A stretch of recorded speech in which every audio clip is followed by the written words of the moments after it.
Cosa Vostra. En fait, on a commencé par faire des études consommateurs. Ouais. Ça a été la première étape.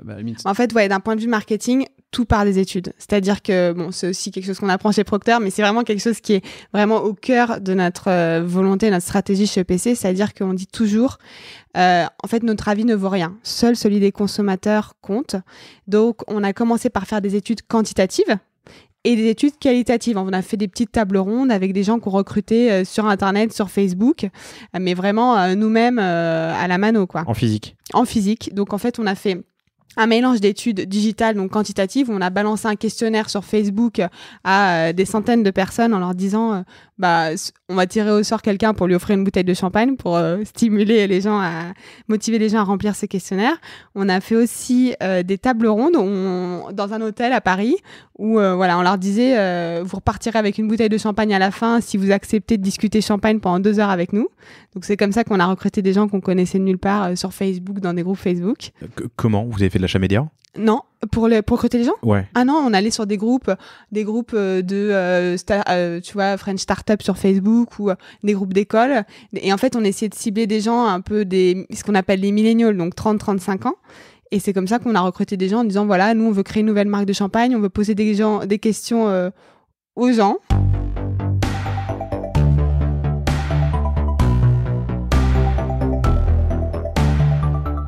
Bonjour, vous êtes sur le point d'écouter un nouvel épisode du Panier, le podcast e-commerce, dans lequel on décortique les recettes gagnantes des acteurs du commerce en ligne. Mon objectif est de dénicher avec vous les meilleurs conseils et retours d'expérience pour se lancer et progresser dans la vente en ligne. Acquisition, parcours client, outils, plantage, réussite, apprentissage, on abordera ici tous les sujets sans tabou. Je suis Laurent Kretz, cofondateur de Cosa Vostra, agence de conseil tech et créative. Avec la meilleure équipe du monde en conception, créa, dev et contenu, j'accompagne des boîtes de toute taille dans leur stratégie digitale. Contactez-moi sur lepanier@cosavostra.com, sur LinkedIn ou sur notre site cosavostra.com. Bonne écoute.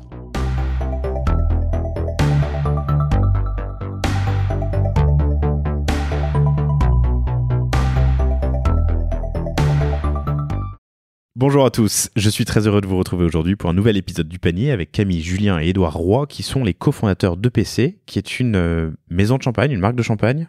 Exactement, et nous on est très contents avec Camille d'être là avec toi aussi.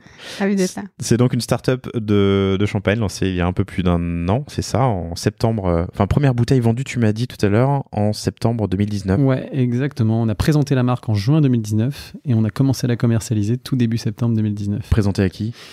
Déjà à ceux qui nous ont fait confiance au tout début et à nos prospects avec lesquels on allait donc devoir contractualiser pendant l'été pour que les premières bouteilles du champagne EPC soient accessibles dès septembre 2019. Exactement. Vous avez réalisé 1 million d'euros sur les quelques premiers mois de lancement entre septembre et janvier, puisque tu m'expliquais tout à l'heure que vous arrêtez votre année, vous comptez votre année jusqu'à fin janvier ? C'est ça. Alors est-ce qu'on va le faire éternellement ? Je ne sais pas, mais en tout cas pour le premier exercice, et notamment parce que l'année dernière était une année particulière aussi, parce que les grèves avaient été assez importantes au mois de décembre, on avait repoussé jusqu'au 31 janvier, qui de toute manière est toujours un gros mois en Champagne. Donc effectivement... Un gros mois en Champagne parce que c'est ce que tu m'expliquais, les marques, les boîtes achètent souvent leurs cadeaux en janvier, font des grosses commandes ou en tout cas débloquent des budgets puisqu'ils étaient... peut-être finis sur l'année précédente. C'est ça, exactement. Tu as 2 typologies, soit ceux qui vont faire leurs cadeaux ou faire des événements avec leurs collaborateurs ou autres en décembre, soit ceux qui vont le faire en janvier pour fêter les vœux, à contrario de fêter Noël et de joyeuses fêtes. Super. Je suis très heureux de vous recevoir. C'est le deuxième entretien que je fais, je crois, avec plus d'un invité, donc 2. Comment est-ce que vous répartissez les rôles ? Entre nous ? Ouais. Déjà, on est 3 à la base. Ouais. Donc, il y a Jérôme là, qui n'est pas là avec nous aujourd'hui, mais entre Camille, Jérôme et moi, c'est assez naturel finalement. Camille s'occupe de toute la partie marketing. Jérôme s'occupe de toute la partie commerciale et moi, je m'occupe de la partie financière et opération. Ok. Donc lancé en 2019, vous avez réalisé 1 million d'euros de CA sur les 5 premiers mois jusqu'à janvier 2020 cette année. Vous avez eu une année difficile, on en parlera tout à l'heure sur la distribution puisque vous distribuez en CHR et en distribution classique, je veux dire, et forcément c'était une année un peu compliquée. Malgré ça, vous avez réussi à rebondir. Et vous devriez finir l'année avec presque 100% de croissance en ayant inventé ou en tout cas en ayant pivoté sur un nouveau modèle commercial. Ce qui est vraiment intéressant, ce que je voudrais creuser avec vous aujourd'hui, je suis très heureux de vous recevoir, c'est déjà, je vais peut-être poser des questions un peu candides, mais comprendre le milieu, l'univers du vin et du champagne. Le champagne est un vin, d'ailleurs, on fera ça peut-être. Et surtout comprendre comment est-ce qu'on peut innover dans ce domaine, à la fois sur peut-être le modèle de création d'approvisionnement, la distribution, et surtout innover sur la consommation et le rituel de la consommation, parce que ça fait partie de vos partis pris. Effectivement. Mais commençons par le commencement. C'est quoi la genèse de PC ? Et qu'est-ce que ça veut dire EPC, pardon ? Commençons par ça. On va commencer par là. EPC, donc déjà, c'est ce que je te disais tout à l'heure, la volonté première à la création d'EPC, c'était d'avoir un nom qui ne soit pas patronymique, à contrario de ce qu'on peut trouver dans la quasi-totalité des autres maisons de champagne. Et de l'autre côté, c'était l'idée d'avoir un nom qui soit le reflet réel de notre modèle.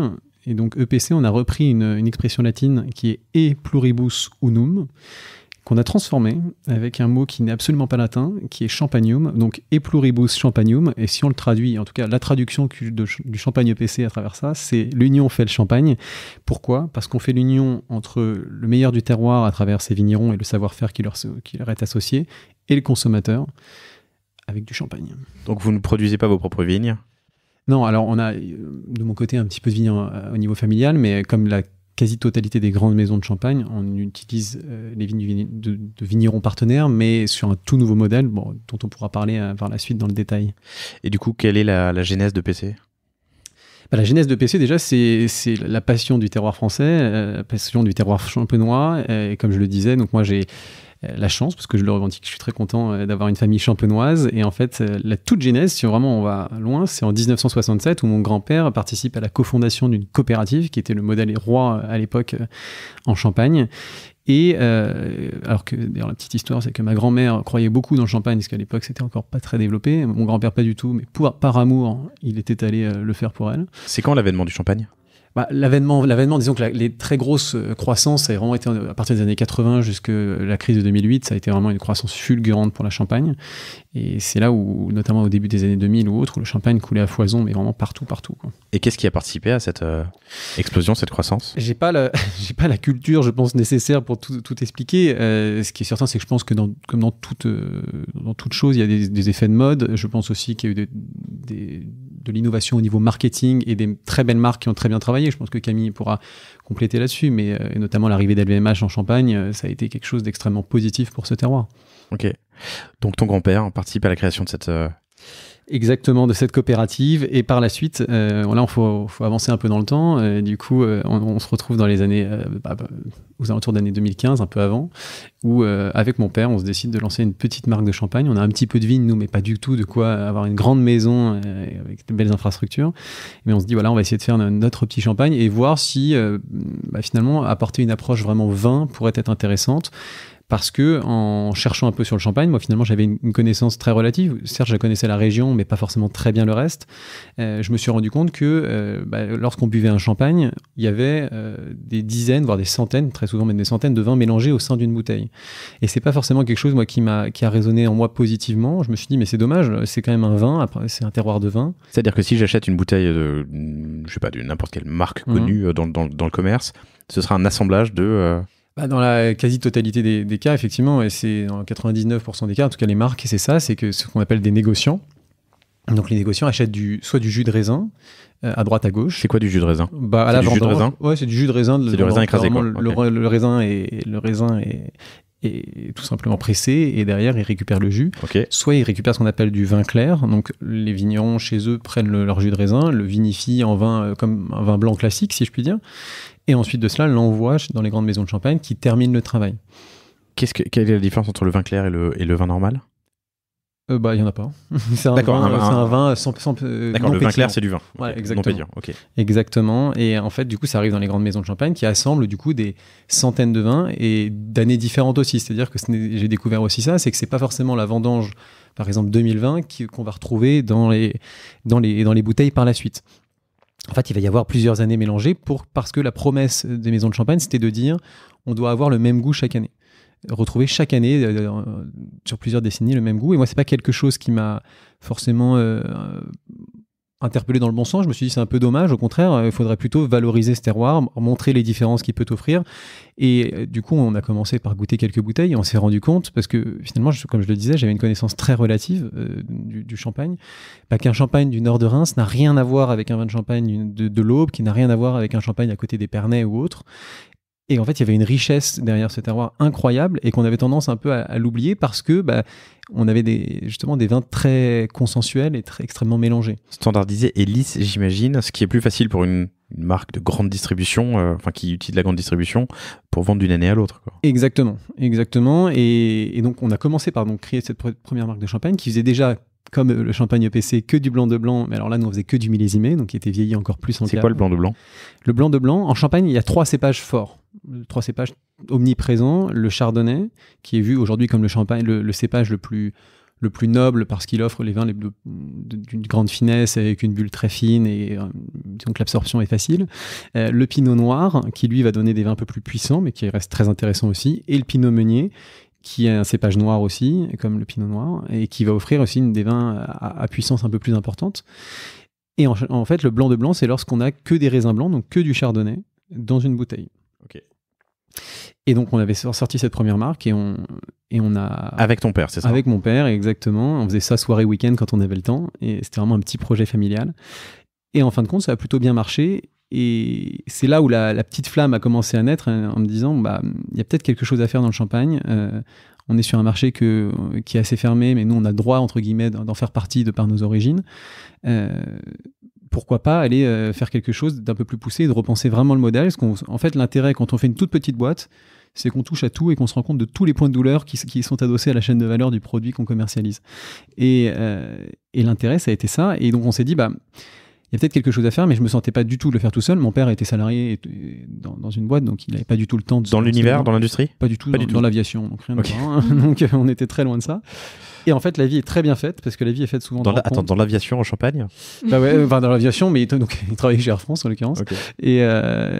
Et du coup, forcément, lui, il était engagé dans son processus classique. Et en fait, la vie est donc faite de très belles rencontres.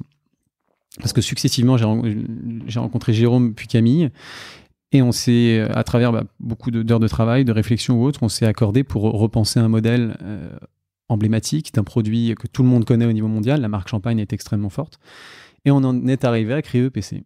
Ok, super. Alors, c'est ta 3e société ? 4e ou en tout cas, tu as eu une expérience dans l'immobilier, tu as vendu des sushis en Corse, c'est assez différent, tu as créé une première maison de champagne. Ouais. Toi, Camille, en revanche, tu viens de la grande conso. Exactement. Moi, je viens ni du champagne, ni du milieu des startups, mais je voulais absolument me lancer dans l'entrepreneuriat, et si je trouvais un projet... qui me tenait à cœur, et c'est là que j'ai rencontré donc Édouard et Jérôme qui avaient ce projet et qui cherchaient quelqu'un pour être en charge de la partie marketing, parce qu'en Champagne c'est aussi important. Et j'ai adoré leur vision des choses. J'adore le champagne, mais j'y connaissais absolument rien. Oui, Procter est une bonne école. Ah oui, et Procter est une bonne école. T'as fait 6 ans de Procter, c'est ça ? Exactement, ouais. Paris puis Genève. Puis donc, okay. Sur quel type de produit ? Sur les dentifrices. Donc rien à voir. Donc c'était assez drôle, parce que quand j'ai annoncé à mes amis je vais changer de job, ils m'ont dit c'est quoi cette fois-ci ? C'est les serviettes périodiques, les couches. Et en fait non, c'était le champagne, donc voilà. Ok, super. Et alors, qu'est-ce qu'on fait quand on veut créer un champagne ? Quelle est la première étape ?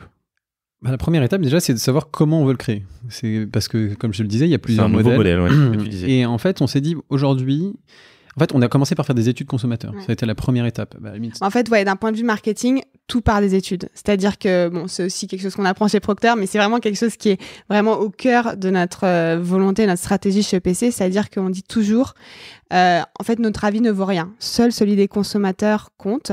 Donc, on a commencé par faire des études quantitatives et des études qualitatives. On a fait des petites tables rondes avec des gens qu'on recrutait sur Internet, sur Facebook, mais vraiment nous-mêmes à la mano, quoi. En physique. En physique. Donc en fait, on a fait un mélange d'études digitales, donc quantitatives, où on a balancé un questionnaire sur Facebook à des centaines de personnes en leur disant on va tirer au sort quelqu'un pour lui offrir une bouteille de champagne pour stimuler les gens motiver les gens à remplir ces questionnaires. On a fait aussi des tables rondes dans un hôtel à Paris où on leur disait vous repartirez avec une bouteille de champagne à la fin si vous acceptez de discuter champagne pendant 2 heures avec nous.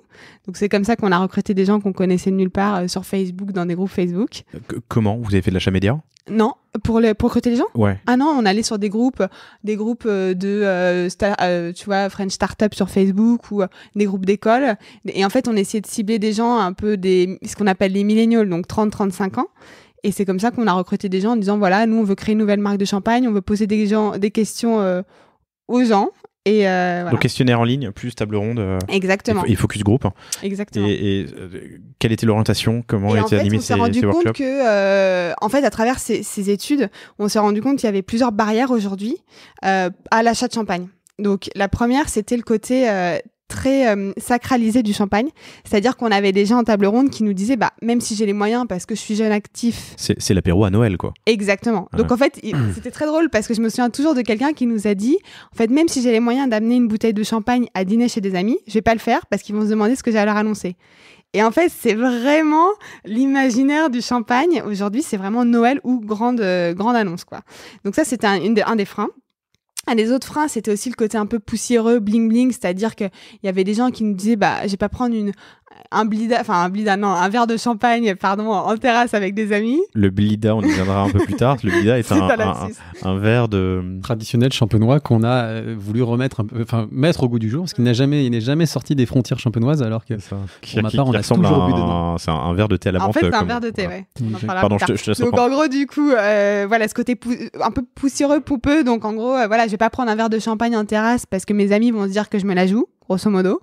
Alors que si eux prennent une bière à côté, ça fait un peu décalage. En termes de prix, combien ça coûte un verre de champagne sur une terrasse à Paris? 12 €, 15 €. Donc le prix d'un cocktail, si je prends un spritz ou exactement. un Mais en ginto. fait, c'est ça qui est hyper étonnant, c'est qu'en fait, les gens nous disaient c'est très cher, mais en fait, dans les faits, par rapport à une très bonne bouteille de vin ou à un verre de cocktail en terrasse, c'est pas plus cher. Mais il y a vraiment cette image, et je pense aussi la troisième barrière, c'est ce fameux le rapport qui a été pris dans le sens où, au final, on paye quand même une trentaine d'euros, voire plus, pour une bouteille de champagne, et les gens savaient pas du tout, très peu souvent, ce qu'il y avait à l'intérieur, ce qu'ils buvaient exactement, parce qu'en fait, le champagne a été beaucoup commercialisé presque quasiment comme un spiritueux, plus que comme un vin, en fait.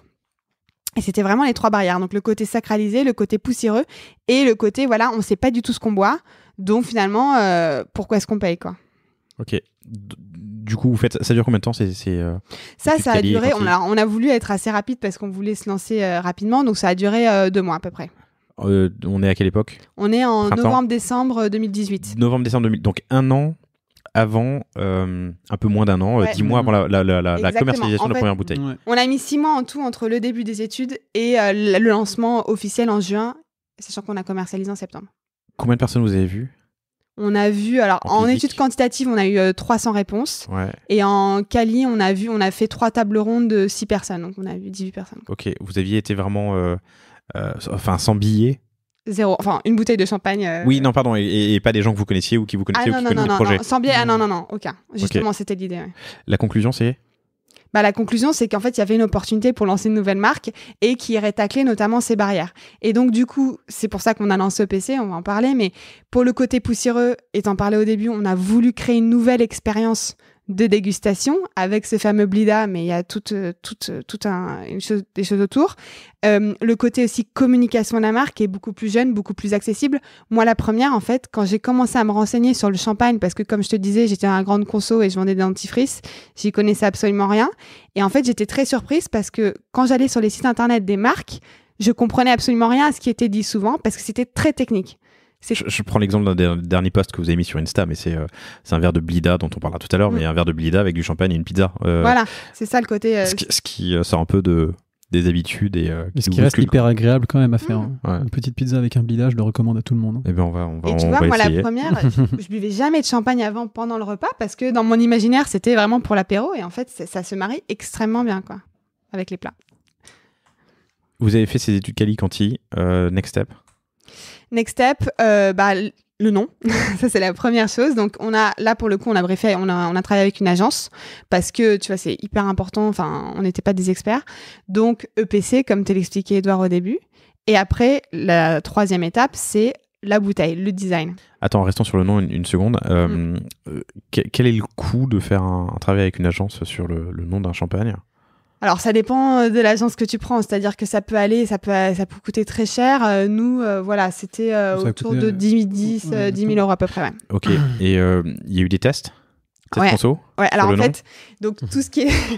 en fait, on a toujours... Donc, comme je te disais, on teste tout. Donc, sur le nom, on a testé en fait auprès de tous nos potes, pour le coup, et élargi. Et en fait, on avait trois noms, en fait, qui étaient les lead options. Et en fait, on a testé selon plusieurs critères. Donc, la première chose, c'est qu'on allait voir les gens. On a dit, voilà, on a 3 noms différents, X, Y et Z. Qu'est-ce que tu préfères ?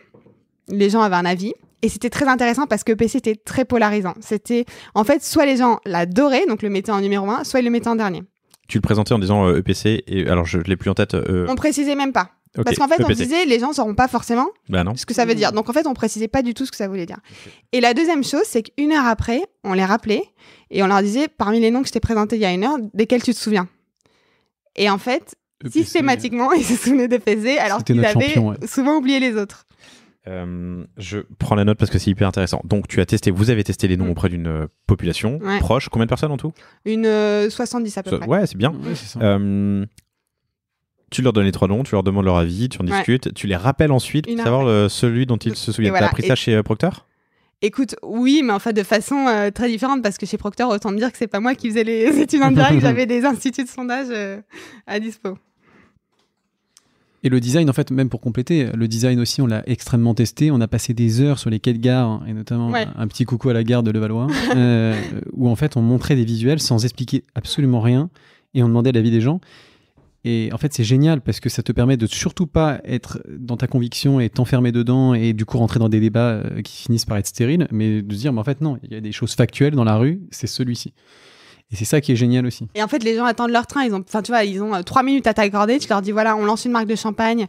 C'est A ou B que tu préfères. Et c'est hyper intéressant. Et le design, en fait, moi, je pourrais en parler pendant des heures parce que c'est un sujet qui me passionne. Mais le design, ça a été un sujet très important aussi parce qu'en fait, il fallait trouver le juste équilibre entre vouloir transmettre ce côté moderne qu'on voulait apporter à la marque et en même temps, pas casser totalement les codes du champagne parce que c'est vrai qu'au départ, on avait des designs qui étaient beaucoup plus disruptifs et les gens nous disaient justement sur ces quais de la gare, ils nous disaient on dirait du Prosecco à 10 €. Et c'est pas non plus ça qu'on voulait transmettre, si je caricature. Hein. Ok, mais moi la réflexion que je me suis faite, c'est effectivement que c'est plus classique que disruptif, même si c'est quand même assez original, vous le verrez sur le site EPC-champagne.com. Pardon. Ouais, c'est ça, c'est contemporain en fait. C'est surtout ça qu'il fallait, parce qu'il fallait pas casser ce fameux élastique. Et c'était très dur en fait. Et en fait, on savait qu'on avait un nom qui était déjà très disruptif. Et en fait, par contre, sur la contre-étiquette, on s'est un peu plus lâché parce qu'on s'est dit, voilà, en fait, on est systématiquement dans ce projet, on essaye d'avoir des éléments de balance en fait. Ok, je reviens juste sur un point que tu as dit, Edouard, il y a 2 minutes, mais ça rejoint tout ce qu'on se dit là avec Camille. C'est que parfois, il faut faire confiance à ses guts, à son instinct, et parfois c'est simplement factuel quoi. T'as 70 personnes qui préfèrent l'étiquette A, tu prends l'étiquette A, point quoi. C'est ça, en fait l'entrepreneuriat, il y a déjà beaucoup de feeling, il y a déjà beaucoup d'intuition, mais il y a des choses hyper importantes sur lesquelles il faut quand même avoir la lucidité de se forcer à lever le nez du guidon et se dire, au fait, mais qu'est-ce que pense vraiment le marché ? Parce que c'est pas parce que moi je pense ça que forcément tout le monde va le penser, et je peux t'assurer de toi à moi, de toi à nous, que ça s'est complètement vérifié, parce qu'entre nos avis et ceux du marché, il y avait quelques différences. Autant te dire que quand on a vu EPC la première fois, on s'est dit, mais c'est quoi ce nom quoi ? Et en fait, voilà, il est là aujourd'hui. Je peux vous demander quels étaient les 2 autres noms ? Je me souviens d'un, moi je me souviens de Blanc-Seing. Il y avait Blanc-Seing, il y avait Ipséité. Oui, tout à fait. Donc Blanc-Seing, pourquoi ? Parce que c'est le champ libre, en fait, c'est le côté la liberté de s'exprimer, etc. Et puis à poser le Blanc-Seing, c'est aussi à poser quelque chose qui certifie les choses. Et alors attends, Ipséité, je me souviens même plus pourquoi. Ipséité, je sais pas, mais en tout cas, je me rappelle que le débat, c'est qu'il y avait un album de rap qui était sorti au même moment. Et du coup, on s'était dit, non, on peut pas s'appeler comme ça. Ce qui était non, et en plus, Ipséité, c'était drôle parce que personne s'en souvenait jamais. En fait, c'était surtout ça le point bloquant. EPC, personne ne sait ce que ça veut dire. Ensuite, 2 points. Donc il y a déjà une inno sur le l'étiquette derrière. Comment ça s'appelle? La contre-étiquette. La contre-étiquette, pardon, voilà. Mais avant de parler de ça, on va parler de la bouteille. Une bouteille de champagne ressemble à une bouteille de champagne. Est-ce qu'on peut innover? Est-ce qu'il y a de la place pour innover dans la bouteille? Alors, on est dans un écosystème où la marque Champagne est extrêmement encadrée, extrêmement protégée par ce qu'on appelle, donc, pas ce qu'on appelle, par le comité Champagne. C'est une évidence pour, je pense, 99% des gens, mais je le précise. Un champagne ne peut être produit qu'à partir de vin qui a poussé en Champagne, dans la région Champagne. Exactement. Et ensuite de cela, il y a plein d'autres codes, on ne va pas rentrer dans le détail, mais qu'il faut respecter pour pouvoir avoir sa marque de champagne. Et typiquement, la bouteille en fait partie? Alors, la bouteille en fait partie, mais après, on a le droit d'innover sur la forme de la bouteille. Le problème, c'est qu'aujourd'hui, pour faire du champagne, nous, on a eu la possibilité de lancer EPC parce que la première marque que j'avais lancée, on avait déjà commencé à faire des bouteilles ou autres, et donc on a pu se servir de cette base de vin extrêmement qualitative pour lancer EPC. Mais de l'autre côté, si tu veux, on a été dans l'obligation d'utiliser des bouteilles classiques parce que changer de bouteille, c'est possible. Mais regarde, admettons, on pourrait le faire maintenant, là, pour le prochain tirage. La nouvelle bouteille, elle serait là que dans 3 ans, finalement. Parce qu'il y a 3 ans de vieillissement en cave avant de partir, avant d'arriver sur ta table à Noël. Okay. Et puis au-delà de ça, même d'un point de vue marketing, en fait. C'est une friction consommateur, non? Qui voit pas, en fait, on peut pas avoir n'importe quelle bouteille parce qu'encore une fois, sinon, on sort des codes du champagne et on devient quelque chose non identifié et donc potentiellement à 10 € et pas à 29,90. Alors je fais un pas de côté, mais on y reviendra tout à l'heure. Et dans la distrib, ils auraient accepté une bouteille qui était, je sais pas, ronde ou qui était. Pardon, je pense. Il y a plein d'autres marques qui en ont fait, hein, des jolies formes de bouteilles, hein, notamment une qui est très connue, hein, mais la forme est magnifique. Il faut les féliciter pour ça. Donc non, je pense que ça aurait été accepté. Mais en fait, nous. Tu fais référence à qui, pardon? Moi, je fais référence à la bouteille Ruinart, qui est très belle. Il faut dire la vérité, très bombée. Ah oui, pardon, oui, bien sûr. Elle est très jolie et elle a été acceptée par la distribution partout. De l'autre côté, nous, on n'avait pas forcément cette volonté-là. Et ensuite de cela, c'était d'énormes investissements aussi. Ça, c'est peut-être aussi trop dino pour une petite boîte ou une boîte jeune encore. Exactement. Et sur la contre-étiquette, du coup, elle est un peu particulière. Déjà, il y a une pastille qui indique si le champagne est bon à boire ou non. Bon, la dernière fois que j'ai vu ça, c'est sur des bières, mais je trouve ça intéressant. Mais tu peux nous en dire plus, peut-être? Bien sûr. Alors, la première chose, c'est qu'on veut expliquer ce qu'il y a dans la bouteille parce que comme je te disais c'était aussi un des gros résultats des études consommateurs c'est que les gens ne savaient pas ce qu'ils buvaient. Donc on explique quel est le terroir, quel est le cépage, quelle est l'année de vendange, quelle est la quantité de sucre dans la bouteille, et on donne vraiment très simplement, en fait, avec des bouchons, le côté sucré, fraîcheur, fruité. Parce que typiquement, moi je comprenais absolument rien au discours trop compliqué, et les consommateurs en général, de descriptifs du vin. Donc on s'est dit qu'est-ce que tout le monde va comprendre, sucré, fraîcheur, fruité, ça c'est à peu près compréhensible. Donc voilà, on a juste des bouchons qui indiquent si c'est plus ou moins sucré ou frais d'une bouteille à l'autre. Ça c'était vraiment la première chose. On voulait que les gens sachent ce qu'ils boivent. Là, je peux faire juste un pas en arrière. J'ai du coup le PC blanc de blanc 2018 par exemple ne sera produit qu'à partir des vignes d'un seul viticulteur. Ouais, exactement, d'un seul terroir. Alors, en l'occurrence, nous, c'est un terroir. Sur le blanc de blanc brut et extra brut, c'est un petit groupe de vignerons qui travaillent ensemble. Mais en fait, c'est le groupe de vignerons dont mon grand-père faisait partie au tout début, qui eux vont travailler donc à partir de leur terroir seulement. Donc c'est quelques petits villages collés. Et donc c'est une vraie typicité locale, si je puis dire. Et ça va être produit qu'à partir de d'une seule vendange, donc une seule année de récolte, un seul terroir, et en l'occurrence que sur le chardonnay, donc un seul cépage. Donc l'innovation dans le modèle par rapport à d'autres grandes maisons qui achètent des centaines de vins pour faire des assemblages qui viennent de partout en Champagne, c'est que le blanc de blanc sera d'une sous-région, exactement, d'un terroir, potentiellement de plusieurs producteurs, mais qui ont du coup les mêmes expositions, la même humidité, le même soleil, a priori. C'est ça, mais alors, attention, parce que plusieurs producteurs, non, parce qu'on ne mélangera pas le travail de plusieurs producteurs. C'est qu'ils sont, alors en l'occurrence, là, pour cette cuvée-là, c'est un petit groupe de travail de vignerons qui travaillent ensemble depuis 50 ans. Okay. Dans le même outil, etc. Donc c'est leur travail commun à partir de leur parcelle. Et donc c'est ça, on ne veut vraiment pas mélanger quoi que ce soit. Et du coup, d'une année à l'autre, vous pouvez changer ça, ce terroir ? Alors, ou on va rester sur le même terroir. Dans les faits, tout est possible. Dans la réalité, nous déjà, on s'engage dans le temps avec les vignerons, donc on veut vraiment avoir quelque chose qui perdure et avoir une signature EPC aussi. Mais effectivement, la vision à moyen terme d'EPC, et on va commencer à le faire, je pense, d'ici 2 ans, ça va être de faire des cuvées aussi d'autres terroirs. On en a déjà sorti d'autres, mais et de se dire, on s'engage dans le temps avec d'autres vignerons ou d'autres petits groupes de vignerons. pour aller montrer finalement un blanc de blanc, par exemple, à côté de Troyes, dans l'Aube, ou un blanc de blanc à Reims, et montrer vraiment toute cette richesse du terroir champenois avec une dimension un peu éducative, comme le disait Camille juste précédemment. Alors sur le blanc de blanc, ça a été facile de lancer la première production parce que vous êtes parti sur la collectivité, le terrain socle familial. Le socle familial. Ouais, tout à fait. Mais pour les autres, vous avez dû faire des dégustations pour les choisir et trouver les bons partenaires. Tout à fait. En fait, on a intégré très rapidement au tout début du projet quelqu'un qui s'appelle Richard, qui est notre chef de cave. Donc Richard est un peu plus âgé que nous. C'est quoi un chef de cave ? Un chef de cave, c'est un œnologue déjà. Donc c'est quelqu'un qui a je crois qu'il y a que 4 endroits en France où on peut avoir un diplôme d'œnologie et qui donc est capable de faire du vin de A à Z. Donc vraiment, du grain de raisin, il arrive jusqu'à la bouteille.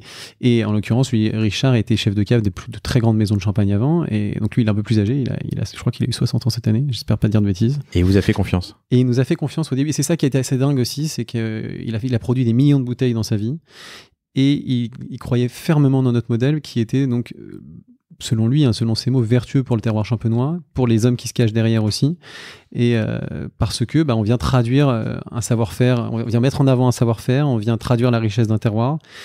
Et c'est ça qui lui a beaucoup plu, et donc très vite il y a cru, et donc il a apposé son nom aussi derrière EPC, ce qui était une prise de risque aussi pour lui, parce qu'il fallait s'associer avec quelqu'un qui n'était rien. Effectivement, lui a été élaborer le cahier des charges EPC, parce que on en parlait tout à l'heure, mais aussi on fait très attention à pas de mélange, mais aussi très peu de sucre, très peu de sulfite, on fait attention à tout ça. Et de l'autre côté, aller identifier donc des vignerons avec lesquels donc effectivement il a fait des dégustations, avec lesquels il a proposé des collaborations. Et aujourd'hui, tu vois, typiquement, on a donc un groupe de vignerons pour le blanc de blanc brut et extra brut, un petit groupe de vignerons pour notre blanc rosé, et après on a des vignerons indépendants pour nos cuvées signature, en l'occurrence, donc notamment un petit coucou à David Fèvre, un jeune vigneron qui a une 40aine d'années, qui s'est lancé, qui jusqu'à maintenant livrait ses raisins, tu vois, à des grandes maisons, et qui s'est dit, maintenant je reprends mes droits, je veux faire mon vin, et donc nous on a financé au démarrage une cuvée avec lui, avec Richard qui est venu travailler avec lui. Et donc là, normalement, elle devrait sortir en 2021. Donc, avis aux amateurs. Et ça, c'est super aussi parce que ça nous permet de mettre en avant un homme qui travaille super bien, qui est en transition bio, qui fait attention à tout.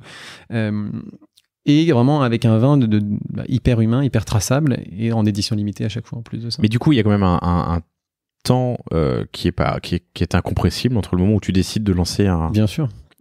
Cuvée, le moment où elle arrive sur le marché. Typiquement, tu vois, le vin de David qui arrive là, en 2018, qui arrive en 2021, c'est issu de notre tout premier mois de travail qui était en 2018.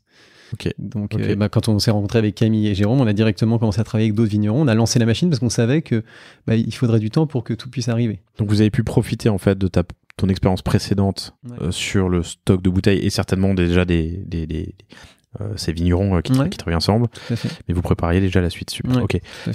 Je reviens à l'étiquette, Camille, excuse-moi. Donc vous indiquez effectivement la provenance, le taux de sucre, la fraîcheur. C'est quoi la fraîcheur ? Donc la fraîcheur, c'est à quel point le vin, enfin le champagne du coup va être frais et frais en bouche. Et donc en général c'est lié au taux de sucre, donc parce que moins t'as de sucre, plus c'est frais. Et d'ailleurs c'est ce que disait Édouard, on a au-delà du fait qu'on veut être totalement transparent et traçable, on a cette volonté de mettre moins de sucre et moins de sulfite que les autres champagnes. Donc, tu vois, nos cuvées, elles ont entre 3 et 6 grammes par litre maximum de sucre. Quand, tu vois, en moyenne, ça va plutôt autour de 9-10. Donc, on est vraiment en dessous des autres. Donc ça, sur la contre-étiquette, donc la première volonté, c'est d'expliquer ce qu'il y a dans le champagne, ce que je te disais. La deuxième volonté, c'est du coup, par rapport à cette idée de désacralisation, on met des petits prétextes d'ouverture sur l'étiquette. Donc par exemple, sur le brut, t'as premier date Tinder. Sur notre millésime, c'est pour gagner des points chez Belle Maman, des choses comme ça. Pour vraiment montrer effectivement que le champagne, c'est pas que pour Noël et jour de l'an. Et la troisième chose, c'est ce que tu mentionnais aussi tout à l'heure, c'est la pastille thermosensible. Pourquoi ? Parce que pareil, en fait, dans les pastille thermosensible. Voilà, en fait, c'est une pastille qui va devenir bleue quand le champagne est prêt à être dégusté, concrètement quand il est entre 8 et 12 degrés. Exactement. J'avais posé la question, 8 et 12 ? Ouais, c'est ça. Plus tu veux le prendre frais, c'est à toi de voir. Après, mais à 12, c'est encore très bien. Le vin est plus ouvert à 12 qu'à 8, donc c'est une question de choix. Ouais. Et c'était en fait une volonté des consommateurs, parce que beaucoup nous disaient, je sais jamais quand est-ce que je peux boire le champagne, etc. Donc, du coup, on a mis cette pastille-là. Ouais, moi, je l'ai vécu en Corse avec un ami qui fêtait son anniversaire, super magnum, etc., qu'on lui a offert, qui coûtait très cher de champagne.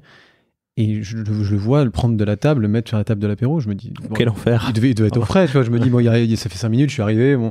Et en fait, pas du tout. Le bouchon, forcément, quand le vin est chaud en Champagne, d'ailleurs, si vos bouchons sautent, vous saurez pourquoi.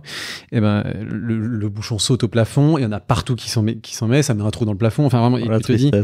Et en plus, le vin est pas bon, quoi. Tu dis, c'est quand même dommage parce que c'est un bon vin à la base. Et donc, voilà, typiquement, cette pastille, pour eux, il y a plus possibilité de se tromper, quoi. Alors, moi qui croyais m'y connaître, même si je pose des questions candides pendant cet entretien, j'ai découvert récemment que frapper, c'est à température ambiante. Alors écoute, tu me fais découvrir quelque chose parce que pour moi, frapper, c'était très froid. Donc, bon, je viens vérifier ma source. Ok. Donc une innovation sur l'étiquette. Et cette dernière innovation qui est intéressante, c'est ce verre champenois, typiquement champenois. Tu peux nous en dire plus ? Bien sûr. Donc en fait, toujours partant des études consommateurs sur cette envie de désacralisation, en fait, on s'est rendu compte que ce qui était associé aussi à ce côté sacralisé, c'était le verre. La flûte, la coupe, ça donne tout de suite un côté assez pompeux et solennel à la dégustation. Ouais. Donc du coup, on en discutait d'ailleurs un jour avec Edouard, on se disait bon, qu'est-ce qu'on pourrait faire, etc. Et là, Edouard me raconte, peut-être que tu peux d'ailleurs raconter cette histoire. Oui, parce que c'est vrai que cette histoire du coup est mentionnée sur la contre-étiquette aussi. En fait, c'est parti d'un truc très bête, c'est que moi j'ai toujours bu le champagne dans ces petits verres-là. Parce qu'en Champagne, en fait, que ce soit au pressoir, mais même chez n'importe quel champenois, il y a toujours des blidas, toujours. Et moi, je trouvais ça sympa, mais ça me paraissait normal, si tu veux. Je me disais, bon, à Paris, c'est des flûtes, en Champagne, c'est des blidas, bon, très bien. Et en fait, un jour, j'ai proposé à mes amis de partir de Paris jusqu'en Champagne en vélo, alors qu'on faisait jamais de vélo, pour s'amuser.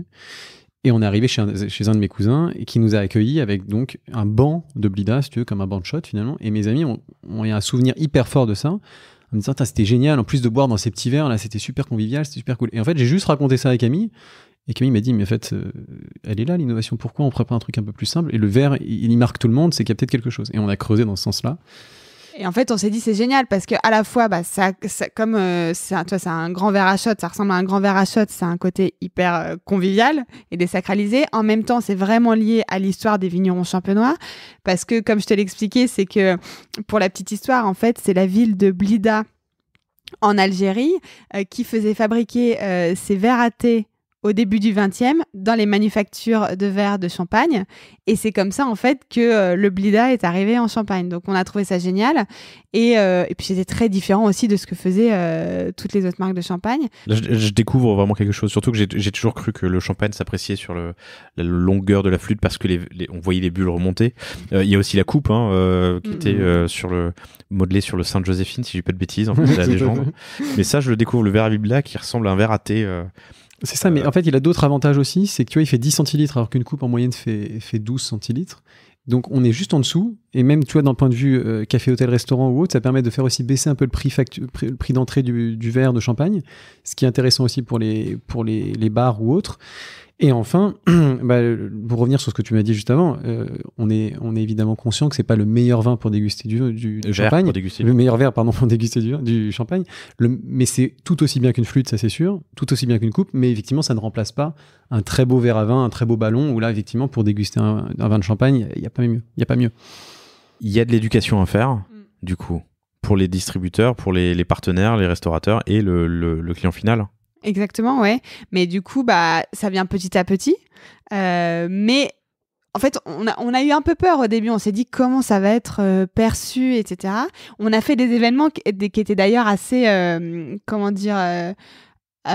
solennels, entre guillemets, avec ce Blida. C'était où la dernière fois ? C'était chez... Je me rappelle, c'était notamment Ben Clay qui nous avait mandaté pour être leur champagne. Et c'était super. Et nous, on s'était déplacés en disant, on va jouer le jeu. Et je me rappelle d'une dame qui était très classe et qui me dit, mais c'est quoi ces verres ? Moi, j'aime pas, je préfère les flûtes, etc. Et je lui pose la question, je lui dis, mais c'est quoi les derniers champagnes que vous avez bu du coup dans un événement ? Et elle me dit, je sais pas, j'en ai aucune idée, mais celui d'avant, alors peut-être. Et en fait, elle ne se souvenait de rien. Je dis, vous voyez, la grosse différence, c'est qu'avec moi, vous en souviendrez. Vous vous en souviendrez. Exactement. Et elle a été très bonne joueuse parce qu'elle m'a dit, effectivement, j'avoue que c'est pas mal. Et en fait, elle voulait juste comprendre ce qu'il y avait derrière. Et on se rend compte que les gens qui le testent, généralement, l'adoptent. Et en fait, l'adoptent aussi pour parfois autre chose que du champagne, typiquement le café ou autre. Et donc, en fait, EPC est visible dans toutes les maisons facilement. Et puis, il a quand même un gros avantage, ce verre, c'est qu'il est lavable à la machine. Il est quasiment incassable. Nous, on fait des apéros sur les quais l'été avec ce verre-là, donc c'est génial. Tu peux l'empiler. Ouais, exactement. Ouais. Et en fait, c'est vrai que comme on a des moyens marketing limités, on n'a pas les moyens de se payer des pubs à tire-larigot. C'est vrai que il faut marquer les esprits, et ce verre-là marque les esprits. Le temps passe, j'aimerais avancer, surtout que tu as dit un truc, on était le champagne de Bentley. Du coup, on va passer à la distrib. Mais bon, on est du coup fin 2018, non début 2019. Vous avez du coup réussi enfin vous avez fait ces études Calicanti, vous avez un positionnement, vous avez un design. On va lancer le champagne. Vous avez les premières productions avec le collectif dont on parlait tout à l'heure. Vous faites 1 million sur les 5 mois qui suivent. Et là, on est à fin 2020 et vous m'avez dit que vous, Inch'Allah, vous devriez le doubler. Ça fait 3 millions en 16 mois, quoi. C'est énorme. C'est pas comment mal. C'est pas mal. Comment déjà un peu de chance, comme il en faut à chaque fois, je pense, dans chaque réussite. Ensuite de cela, le soutien de personnes, et notamment d'investisseurs qui ont cru au projet au tout début, alors que EPC n'était même pas encore sorti. On n'avait pas le nom, on n'avait rien. Mais ils ont cru dans l'équipe, ils ont cru dans la vision, ils ont cru dans le projet, mais dans le marché aussi, parce que le marché du champagne, c'est quand même 5,5 milliards d'euros, mais la moitié du marché est en France, donc tu as un gros terrain de jeu. Attends. 5,5 milliards d'euros le marché du champagne, et la moitié en France.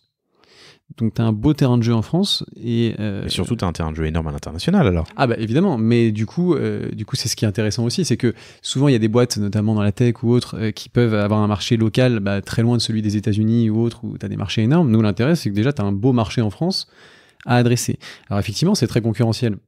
Mais en fait, il y a 2 gros navires qui tirent, peut-être 3, 4 qui tirent une grosse partie des ventes, et après il y a beaucoup de petits acteurs qui finalement, eux, ont surfé aussi sur cette hyper croissance de la marque Champagne dans les années 70, comme on disait 80, jusqu'aux années 2010, jusqu'à la crise de 2008, et qui, eux, du coup, se retrouvent un peu à devoir se réinventer maintenant, et c'est pas forcément facile de se réinventer quand je rencontre des vignerons très régulièrement, plusieurs fois par mois, et vraiment dans 90% des cas, ils n'ont personne au marketing, personne en vente, parce que tout se vendait naturellement, tout se marketait naturellement, et là, tout change. Quelle difficulté, c'est que du bouche à oreille sur conseil d'eux. Exactement, mais d'un côté, c'était aussi une marque où les importateurs venaient directement à eux, parce qu'il y avait plus de demandes que d'offres pendant des années. Et donc pour eux, ça a été extrêmement vertueux, et aujourd'hui, ils se rendent compte que il faut innover, il faut se différencier. En témoigne la percée fulgurante du Prosecco, qui a quand même fait du mal au champagne, parce que le champagne est resté un peu passif et n'a pas forcément su, comme l'expliquait tout à l'heure Camille, montrer pourquoi on allait mettre 30 € dans une bouteille de champagne et tout le savoir qu'il y avait derrière, tout le travail d'orfèvre qu'il y avait derrière, à contrario d'un autre vin pétillant. La montée l'explosion du Prosecco, c'est lié à la mode de l'apérol et du spritz. Ouais. En grande partie, oui, et aux investissements qu'il y a eu derrière. Marketing, ouais. Ok. Pour réaliser ces beaux chiffres dont on parlait tout à l'heure et cette croissance, tu l'as dit, il y a un marché qui est porteur. Vous êtes sur un beau terroir, le terroir français. Les chiffres que tu me donnes m'impressionnent. 5,5 milliards, donc la moitié en France. J'aurais honnêtement pensé que la France était beaucoup moins représentée que ça sur ce marché, que le champagne avait explosé à l'international. Ensuite, il faut de la distrib. Comment est-ce que vous arrivez à convaincre? Donc vous faites de l'événementiel, vous faites de la grande distribution, du spécialisé, vous distribuez en ligne avec, je vous trouve sur le Petit Ballon par exemple, que j'ai reçu dans ce podcast et que je vous invite à écouter, qui était très intéressant. Je vous ai trouvé sur Amazon, c'est un choix étonnant pour un champagne. Vous avez des partenariats ou des partenaires dans la CHR avec, alors j'ai vu sur le site Big Fernand par exemple, mais c'est quoi le plan de distrib? Comment il se met en place et comment est-ce que vous activez la machine? En fait, on a une stratégie omnicanal. Et en fait, chaque pilier de la distribution a un rôle à jouer.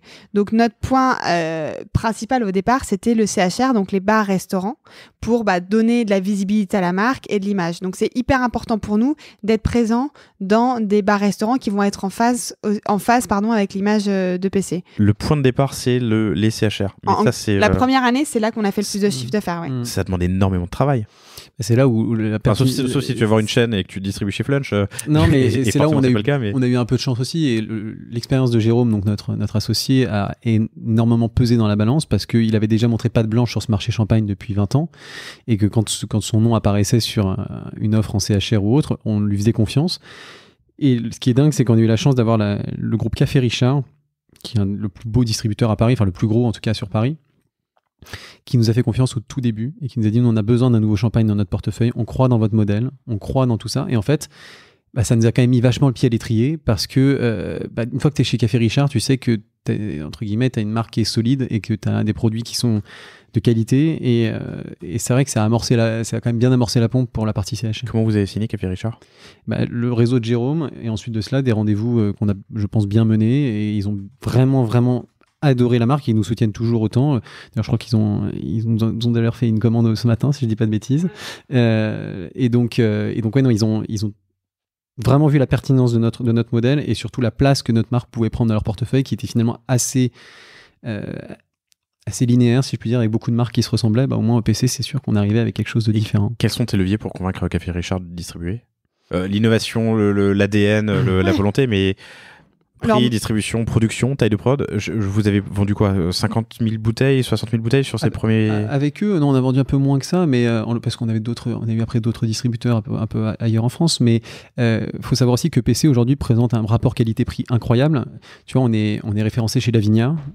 On fait partie des champagnes les plus vendus de chez Lavinia parce que, et je cite leur chef de cave qui sélectionne tous les vins, et la sélection chez Lavinia est réputée pour être très difficile. Et nous dire, en fait, les gens en ont largement pour leur argent quand ils achètent du EPC, parce qu'à 29,90 € toutes les cuvées, donc le blanc de blanc brut, extra brut ou blanc rosé, en fait on ne trouve pas aujourd'hui sur le marché un aussi bon rapport qualité-prix. Donc ça a été un des premiers leviers pour le Café Richard, parce que du blanc de blanc à ce prix-là, en fait, d'une telle qualité, c'est quasiment introuvable. Ou alors, si, c'est trouvable, mais il faut aller arpenter toutes les coteaux champenois et essayer de trouver le petit vigneron qui va le trouver ou autre, et c'est pas forcément très facile. Et surtout, derrière, il y a toute la création de marque que Camille a l'idée, qui a énormément pesé. Il y a eu deux choix, le rapport qui a été pris et le positionnement. Et évidemment, le savoir aussi de Jérôme. Il savait que Jérôme travaillerait bien, soutiendrait bien le sujet, que nous, on allait être en support sur la communication, sur les activations, sur tout ça. Et ça nous a fait un cocktail plutôt réussi, et encore merci à eux pour leur confiance. Ça te permet d'aller distribuer rapidement dans un ensemble de restaurants, bars. Vous faites aussi des partenariats plus spécifiques. J'ai dit Big Fernand avant, mais vous êtes allé les chercher. On est chez Rosa Bonheur, on est à Paris, donc. On est au perchoir aussi, dans tous les perchoirs. Donc ça, il y a une partie qu'on va chercher en direct. Enfin, tu peux peut-être commenter, mais... Oui, tout à fait. Et en fait, il y a des partenariats aussi d'image, même en société. Tu vois, on est le champagne de Cézanne, la marque de fringues pour femmes. Là, je vais donner des trucs, j'ai pas le droit d'en parler, mais bref, on est de champagne d'autres très belles marques de vêtements qui, en fait, derrière font levier aussi pour nous vis-à-vis des distributeurs CHR. Comment tu vas les trouver, ces marques ? Comment tu vas les signer ? Comment tu as signé Cézanne ? En fait, Cézanne, c'est un concours de circonstances où on a envoyé des mails, on a prospecté, et ils nous ont dit, en fait, on cherche un champagne. Et là, pareil, on est passé dans la petite moulinette de tous les tests, et ils nous ont dit, mais en fait, on ne se voit pas travailler avec quelqu'un d'autre que PC, parce que vous répondez parfaitement aux tendances de consommation. Aujourd'hui, on n'en a pas encore beaucoup parlé, mais aujourd'hui, le consommateur, Camille en parlerait mieux que moi, mais c'est qu'est-ce que je bois, d'où ça vient, comment c'est fait. Et le narratif du champagne a énormément changé. Le narratif de mes parents, c'était, et je vais forcer le trait volontairement, c'était j'amène une bouteille d'une grande marque à un dîner, une bouteille où tout le monde sait que ça va me coûter entre 40 et 60 €, pour deux raisons. Un, montrer que j'ai un peu d'argent et que j'ai réussi dans la vie, et deux, montrer que j'ai fait un beau cadeau à la personne. Le narratif de notre génération, et en fait même celle de mes parents, qui change aussi, in fine, parce qu'on devient prescripteur pour les générations supérieures, c'est beaucoup plus, j'apporte une bouteille d'un vin X ou Y, d'un petit vigneron, d'une marque qui m'a touché, et je vais, entre guillemets, le pitcher. Je vais arriver à table et je vais dire, je t'ai amené cette bouteille parce que j'aime bien ça, parce que j'aime bien ci. Et en fait, la valeur factuelle ou la valeur perçue va toujours avoir un peu d'importance, mais beaucoup moins que ce qui est le cas aujourd'hui. Et donc, EPC, à travers un modèle hyper vertueux pour les vignerons, on les rémunère mieux, on les fait travailler de A à Z, on valorise leur savoir-faire, et on ne mélange plus rien, coche plusieurs cases. C'est qu'on a un modèle éthiquement viable, et de l'autre côté, qui offre aux consommateurs une véritable histoire et une traçabilité totale, et des vins issus d'un véritable savoir-faire. Typiquement, on est aussi le champagne exclusif de Maison Objet pendant 2 ans, et ils nous ont choisis pour toutes ces raisons-là, parce qu'ils veulent séduire aussi les nouvelles générations, être en phase avec les nouvelles tendances, et aujourd'hui, on est le champagne qui a été vraiment travaillé pour ça, quoi. Ok, hyper intéressant. Sans les nommer, mais il y a d'autres startups du champagne, comme vous ? Vous êtes un ovni dans le modèle qu'on l'univers. A créé en amont, on n'est pas rentré dans le détail, mais on est vraiment les seuls à le faire, et on espère, entre toi et moi, j'espère qu'il y en a d'autres qui vont le faire. Parce que pour nous, c'est vraiment, on porte cette vision que c'est le négoce doit se retransformer, cette relocalisation, de la production avec la mise en avant des hommes qui sont derrière, doit revenir pour finalement que les grandes appellations françaises, que ce soit le champagne, mais il y a plein d'autres produits du terroir français, puissent continuer à perdurer et continuer à justifier finalement la qualité et le prix du coup forcément qui lui est associé. D'accord. Revenons à la distrib. Donc vous activez, vous réussissez à, en tout cas, être accompagné par les Cafés Richard. Ça ouvre tout de suite pas mal de portes. Vous êtes allé voir, c'est de l'influence au final des partenaires dans la restauration ou dans la mode. Est-ce que vous attaquez la grande distrib ? Non. Alors aujourd'hui, c'est un choix. Ouais, on ne sera pas en grande distribution. On est chez les cavistes. On a la chance d'être dans pas mal de points de vente aujourd'hui, ce qui est chouette. On est chez des épiciers ou autres. On ne sera pas dans les grandes chaînes de distribution qu'on a tous en tête, pour la simple et bonne raison qu'aujourd'hui, la politique de prix des grandes distributions n'est pas forcément celle en accord avec le modèle économique de PC qui offre le meilleur rapport qualité-prix. Mais si on baisse nos prix, en fait, on diminue aussi la rémunération du vigneron. Et donc, en fait, on impacte toute la ligne. On n'a pas créé un modèle où on a des marges tellement confortables qu'on peut se permettre de jouer dessus. Donc, on a un modèle qui est vraiment sain et vertueux pour toutes les parties. Et donc, on peut pas se permettre ça. Pas compatible. Voilà. Et ensuite de cela, aujourd'hui, la marque PC est trop jeune. On a encore une toute petite marque. On a tout à faire connaître pour finalement se retrouver dans un linéaire avec des centaines d'autres marques ou des centaines d'autres produits, parce qu'aujourd'hui, EPC a besoin d'être prescrit. Et c'est pour ça qu'on est très heureux d'être chez des cavistes, que ce soit chez Cavavin, chez Intercave, chez plein de cavistes indépendants. Parce que les gens qui vendent EPC sont des vrais ambassadeurs, comprennent le modèle, l'expliquent. Non pas qu'il soit compliqué à expliquer, mais c'est juste que les 2-3 petites phrases d'accompagnement font la différence.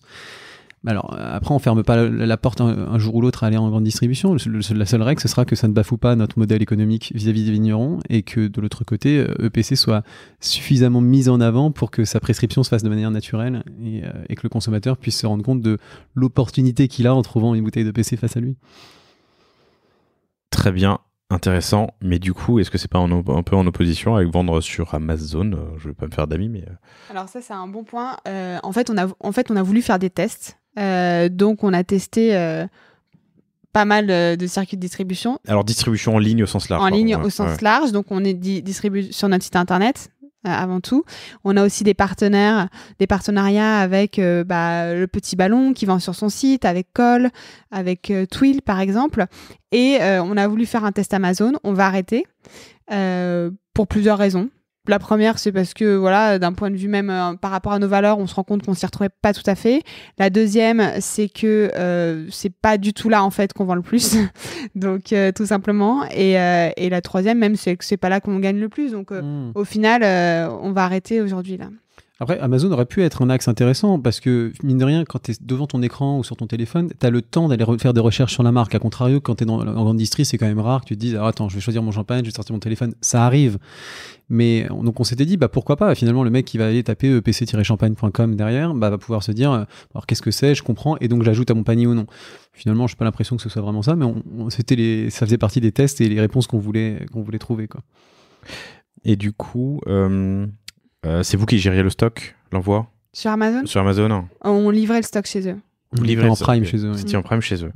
C'est un test, c'est ballsy, c'est courageux de faire ce test, mais c'est intéressant. Tout à fait transparent aussi, c'est qu'on a fait un partenariat avec des étudiants qui nous ont choisis parce qu'il y avait un Amazon Challenge dans leur école et qui voulaient une marque, et en fait ils connaissaient un peu Edouard et ils trouvaient que la marque était cool, et du coup ils nous ont dit est-ce que vous êtes partant pour être la marque de notre challenge Amazon ? On a dit oui, et c'est comme ça qu'on a fait le test. Ils ont fini 3e, 4e, je sais plus, mais ils étaient très contents. Et donc pour sortir d'Amazon, vous distribuez sur votre site et sur des acteurs comme le Petit Ballon, Cole, tu l'as dit avant. Ok. Et vous faites de l'événementiel. Voilà. On faisait. On va en refaire très vite, j'espère, évidemment. On en fait toujours à distance. On envoie pas mal de bouteilles en ce moment pour des apéros à distance ou autre, mais c'est pas l'événementiel qu'on a tous en tête dans une salle X ou Y.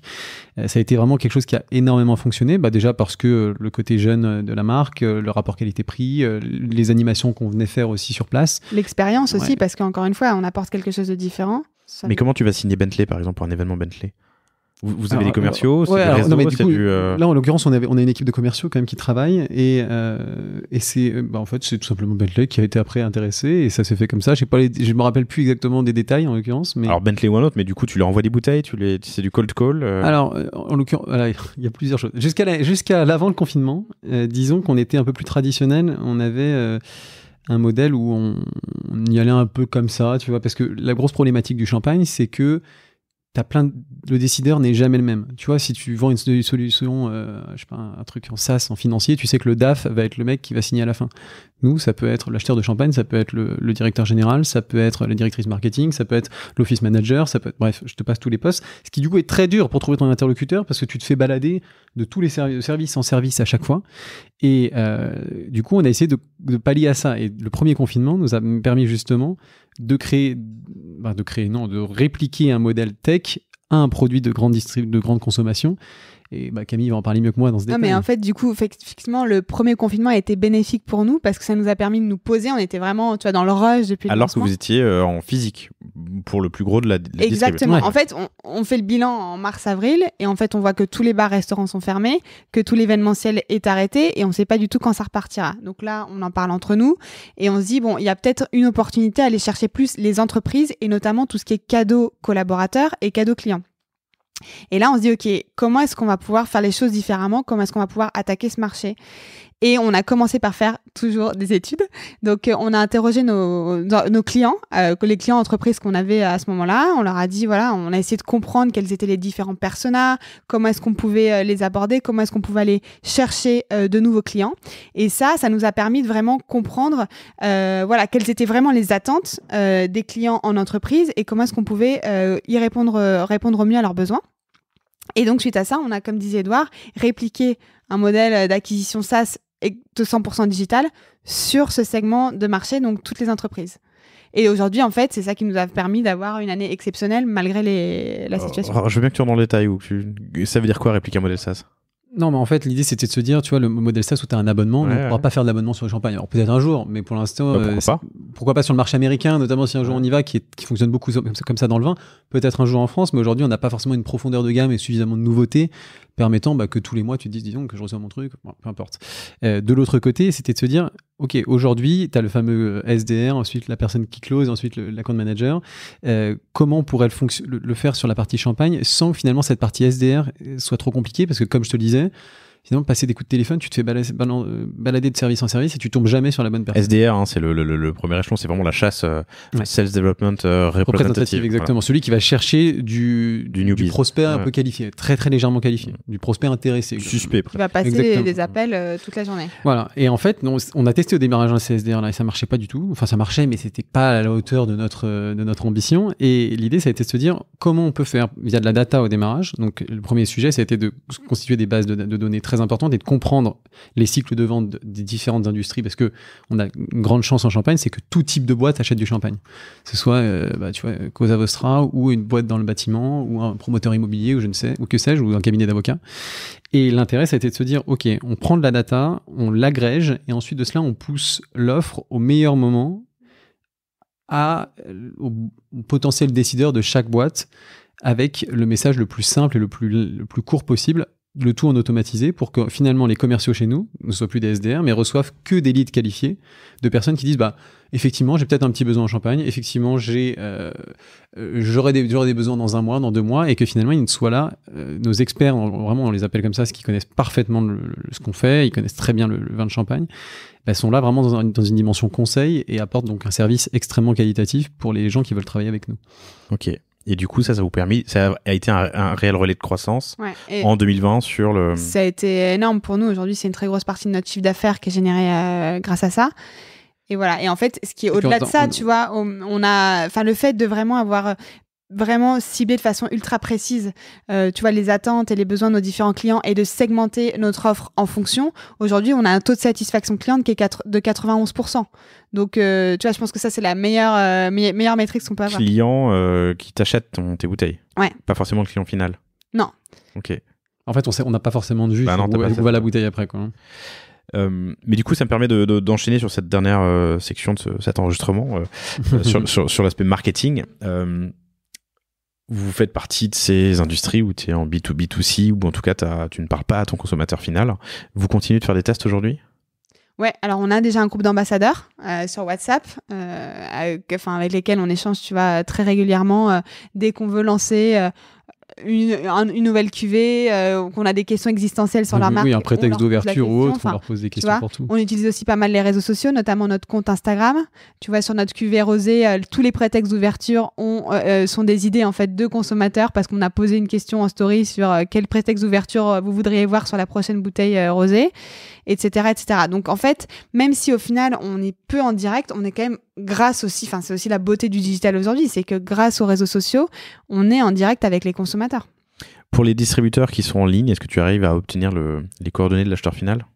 Non. Je sais pas. Non, et c'est aussi pour ça que tu vois, nous on préfère, tu vois, et c'est aussi pour ça qu'on va absolument garder aussi la vente sur notre site internet, parce ce qu'on fait aujourd'hui, c'est que on tire au sort en fait les gens qui nous achètent sur notre site, on les appelle et on leur demande plusieurs choses. La première question, c'est comment est-ce que vous nous avez connus. Ça c'est hyper important parce que comme je te disais, on a des moyens marketing qui sont limités et il faut savoir où placer nos billets.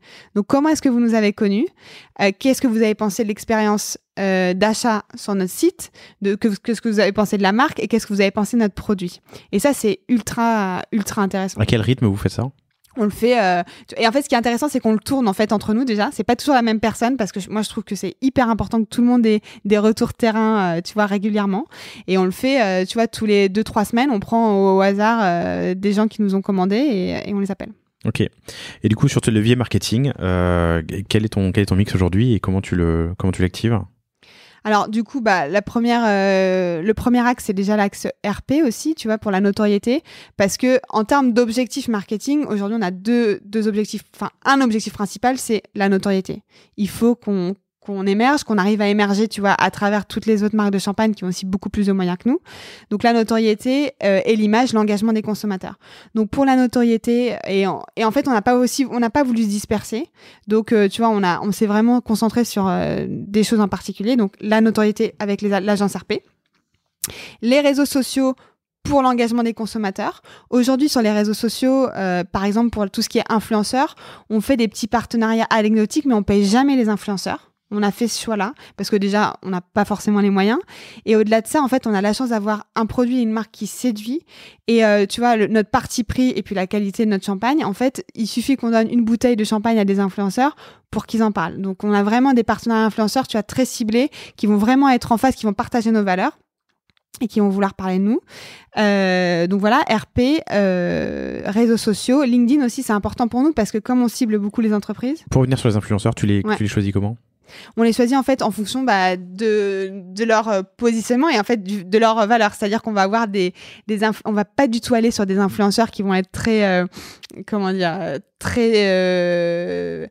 va aller sur des influenceurs qui sont plutôt dans le côté spontané, dans le côté épicurien.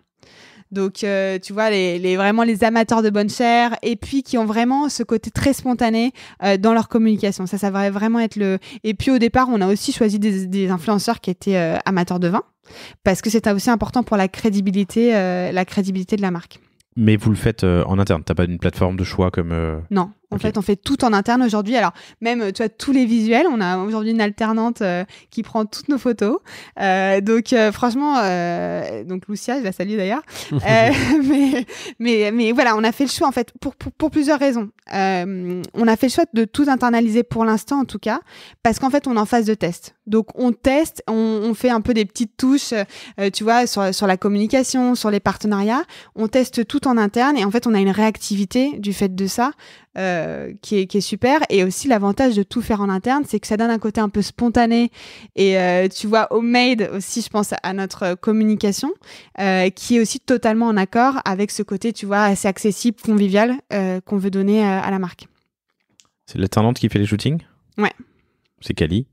Elle est très forte. Je suis sur le compte Insta, pardon. Donc Instagram, influence, groupe WhatsApp pour les ambassadeurs. Ouais. Est-ce que vous faites de l'achat média ?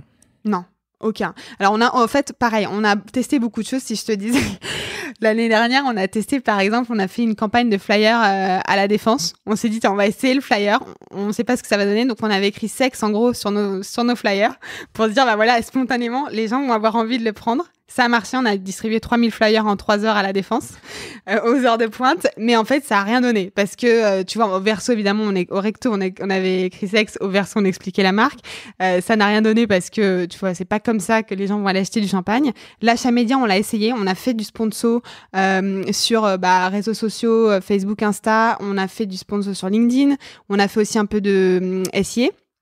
Mais en fait, aujourd'hui, on n'a pas les moyens nécessaires pour émerger, notamment dans les grosses périodes, typiquement Noël, parce que tu as toutes les marques qui bastonnent au même moment et voilà. Et donc du coup, le ROI était pas bon, donc c'est pas là-dessus qu'on s'est... Donc aujourd'hui, on n'en fait plus du tout.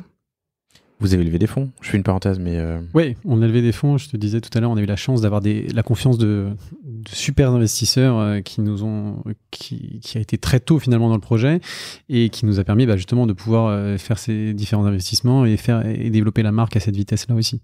Mais les investissements, du coup, c'était produit. C'était pas plus produit que marketing? C'était un mix. Non, je pense. En fait, au démarrage, t'avais quand même, une majorité de marketing parce qu'il fallait créer le socle. En fait, une grande fierté qu'on a chez PC, c'est que tu vois, notre marque a été vraiment, et je remercie Camille pour ça, extrêmement bien créée au sens où tu peux gratter dans tous les sens. Tout ce qu'on raconte est totalement vrai. Tu vois, on a 3 valeurs chez nous. C'est la transparence, la bienveillance et la passion. Et la transparence, c'est hyper important. On va la retrouver même dans l'équipe où tout le monde est au courant de tout dans la boîte. Et tu vois, tu peux vraiment gratter sur tout et tout ce qu'on va vous raconter et la qualité des produits ou autres, on en est complètement garant. Et donc, au démarrage, il y a eu comme forcément des investissements marketing assez importants. Et après, le produit, en fait, c'est quelque chose sur lequel on doit tout le temps investir en permanence parce que c'est dingue, mais en fait, on se remet à nu à chaque fois qu'on ouvre une bouteille de champagne parce que on en ouvre une ensemble, elle te plaît. Dans 6 mois, finalement, t'es hérite d'une cuvée de l'année d'après ou autre. Si elle n'est pas de la qualité à laquelle tu t'attends, ta volatilité potentielle va augmenter de manière très importante. Donc, on se doit de toujours améliorer les produits, toujours rechercher de nouvelles choses. Donc, on investit beaucoup dans cette recherche. Évidemment, il y a aussi l'investissement commercial. Mais pour revenir à toi, Camille, du coup, pas d'achat média, pas d'influenceurs payés, où passe le budget marketing? Tu vois, il y a en dehors de l'achat de flyers. Aussi, alors, en temps normal, on fait de l'événementiel, c'est-à-dire qu'on participe aussi à des événements pour nous faire connaître. Et ça fait aussi, et tu vois, ici pour montrer l'expérience EPC. Donc ça fait partie aussi de l'investissement parce qu'il y a vraiment, voilà, nous on veut vraiment être à la frontière entre le physique et le digital. Et typiquement, quand ça repartira, l'idée c'est qu'on fasse des partenariats avec nos bars, restaurants, flagship, qu'on fasse des soirées avec eux pour faire découvrir EPC à leurs clients. Et puis tu as la partie RP, tu as la partie salaire aussi RH dans l'équipe. On a une super équipe marketing aujourd'hui, mais c'est forcément... Vous êtes combien dans la boîte? Alors au total, on est 19 dans la boîte. Ok. Voilà. Ok. Paris et Champagne? Ouais, alors nos bureaux opérationnels sont à Levallois. Ouais. Et en fait, on a une antenne en Champagne, effectivement, où il y a 2 personnes qui travaillent. Okay. Bon, on n'a pas de bureau physique, qui travaillent de chez eux, mais ils vont faire le tour des différents centres de production dans lesquels on est. Et voilà. Pour revenir au marketing, du coup, l'email, vous l'utilisez comment? Alors l'email, on l'utilise pour fidéliser en fait nos consommateurs. Donc existants. Donc, on a une newsletter. On a une newsletter mensuelle, on donne des nouvelles aux gens, on donne des petits tips aussi d'accord mes vins, on explique aussi, tu vois, la dernière, on explique est-ce qu'on dit sabré ou sablé, enfin bref, des petites choses, des petites anecdotes sur le champagne parce que pareil, en fait, nos études ont montré que les consommateurs voulaient en apprendre plus de façon ludique, donc on a un ton de voix assez marrant et l'email marketing, ça fait aussi partie de notre stratégie d'acquisition digitale pour la partie entreprise qu'on mentionnait tout à l'heure. Ok, compris. Du coup, pour tranquillement atterrir sur la fin de cet entretien, les enjeux pour 2021, ils se situent où pour vous ? Ils sont multiples. Déjà, c'est comment on va sortir de cette crise sanitaire, comment les cafés, hôtels, restaurants vont repartir, l'événementiel va repartir, comment l'export va pouvoir aussi se faire. On a la chance d'être déjà présent dans 6 pays, mais c'était vraiment que de l'opportunisme. On n'avait personne qui travaillait à l'export chez nous jusqu'à maintenant. Là, on crée un pôle export tout début 2021. Donc, comment on va pouvoir justement adresser ce marché et, de par les différentes restrictions qui sont associées à cette crise. Ça fait déjà pas mal d'enjeux pour nous. Et de l'autre côté, ça va être aussi des enjeux, mais des enjeux propre à toutes les boîtes, maintenir l'équipe qu'on a actuellement, continuer à bien maîtriser notre trésorerie, faire attention à tout ça, continuer de sortir les meilleurs produits possibles. Et on a deux cuvées, donc tout à l'heure je l'ai dit, la cuvée de David Fèvre, notre vigneron, qui devrait sortir, mais on a aussi une cuvée brute nature, donc vraiment sans additifs, qui va sortir aussi. Brute nature. Ouais, c'est ça, donc pas de sucre du tout, vraiment on est sur un vin dans son plus simple appareil. Ok. Et ça pareil, c'est des enjeux aussi importants pour nous, qu'on arrive à bien la faire découvrir, parce que c'est une cuvée hyper intéressante et on est hyper content de la sortir. Formidable. Vous avez séduit des investisseurs, je ne sais plus si je le disais en intro, mais donc Xavier Niel ou Cédric Siré, par exemple, le fondateur de Webedia. Comment est-ce que ça doit être original pour eux d'investir dans une start-up champenoise qui fait du champagne? Il y a plusieurs choses. Déjà, on a eu plusieurs fois la remarque de ces investisseurs qui nous disaient, ce qui est génial, c'est qu'en investissant dans le champagne, je peux arriver à un dîner et dire j'ai investi là-dedans et amener une bouteille. Alors que quand j'investis dans l'IA ou autre, c'est forcément un peu plus technique à expliquer. De l'autre côté, ils ont tous partagé cette vision sur le fait que ce marché est quand même très important. Ensuite de cela, ce qu'on est en train de créer pourrait se répliquer à d'autres appellations, mais on n'y est pas pour l'instant. Mais ce marché, en tout cas, vaut beaucoup d'argent et quand même assez stable et en tout cas sans beaucoup d'innovation depuis plusieurs décennies, et du coup ils ont vu une vraie opportunité là-dedans d'aller réinventer un peu le modèle champenois. Et ensuite de cela, effectivement, il y a une dimension affect, je pense, vis-à-vis du produit, vis-à-vis aussi un peu de chauvinisme avec le terroir français. Et en tout cas, on a beaucoup de chance de les avoir parce qu'ils sont actifs au quotidien et ça, c'est une vraie chance. C'est vrai. C'est qu'on les a au moins une fois par mois. Alors, je connais moins, je connais deux noms, mais Cédric Siré, Xavier Niel, il a des centaines d'investissements. Si ce n'est des milliers, j'en sais rien date. On s'est envoyé des messages hier avec Jean qui s'occupe, donc Jean Brochard qui s'occupe de son fonds, et encore hier matin, tu vois. Donc, excellent. Malgré tout, il reste là. Merci infiniment Camille. Edouard, je crois que j'ai dit une grosse connerie sur le frappé, il faudra que je cherche. Et qui m'avait dit ça aussi, j'ai mal compris, mais... Non mais merci à toi en tout cas. Merci à toi, c'est super. Et puis très bonne fête de fin d'année. J'imagine que c'est les temps forts dans cet univers, dans ce milieu. Ouais, et surtout il faut rattraper un peu cette période de confinement de novembre qui n'a pas été simple au démarrage, mais incomparable avec le premier confinement. Mais en tout cas là, on est dans le money time. Donc, Vous voyez déjà une évolution du rituel justement de conso? C'est-à-dire pour sortir de fin d'année anniversaire, le champagne comme un... Parce que vous avez ça en mission. Tout à fait. Ça commence, tu vois, ça prend du temps. Mais petit à petit, en tout cas, ce qui est sûr, c'est comme je te disais, on avait peur du côté polarisant du Blida. Très souvent, en fait, on offre des Blidas à tous les gens qui commandent sur Internet, sur notre site. Quand ils commandent des bouteilles, on leur offre les Blidas et voire même le porte-Blida pour qu'ils aient l'expérience EPC à la maison. Et en fait, c'est hyper bien accueilli. Et tu vois, petit à petit, en tout cas, les retours qu'on a de nos consommateurs, c'est qu'ils ont de plus en plus l'habitude de boire leur champagne dans des Blidas. Et puis voilà. Et en fait, ce qui est marrant aussi, c'est que dans les commentaires qu'on met, typiquement la photo de la pizza que tu commentais, il y avait des gens qui disaient moi aussi j'adore avec une pizza, etc. Donc voilà, c'est le début en tout cas, mais on espère que petit à petit les mentalités vont changer. Oui, parce qu'on a de vrais ambassadeurs en fait. Chacune des personnes qui découvrent EPC, dans la quasi-totalité des cas derrière, va le recommander, va en parler, et du coup la communauté ne cesse de grandir. Donc il faut que ça continue comme ça. Et d'ailleurs, tu sais, je mentionnais les appels qu'on a avec les personnes qu'on tire au sort là, qui achètent sur le site.